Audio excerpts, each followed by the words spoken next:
اور جان رکھو کہ جو مال غنیمت تم کفار سے حاصل کرو اس میں سے 5واں حصہ اللہ کا اور اس کے رسول کا اور اہل قرابت اور یتیموں کا اور محتاجوں کا اور مسافروں کا ہے۔ اگر تم اللہ پر اور اس نصرت پر ایمان رکھتے ہو جو حق و باطل میں فرق کرنے کے دن یعنی جنگ بدر میں جس دن دونوں فوجوں میں مٹ بھیڑ ہو گئی تھی ہم نے اپنے محبوب بندے محمد صلی اللہ علیہ وآلہ وسلم پر نازل فرمائی، اور اللہ ہر چیز پر قادر ہے۔ جس وقت تم مدینے سے قریب کے ناکے پر تھے اور کافر دور کے ناکے پر اور قافلہ تم سے نیچے اتر گیا تھا،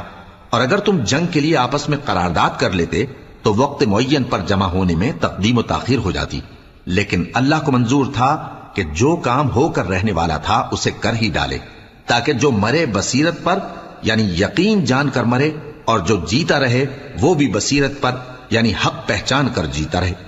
اور کچھ شک نہیں کہ اللہ سنتا ہے، جانتا ہے۔ اس وقت اللہ نے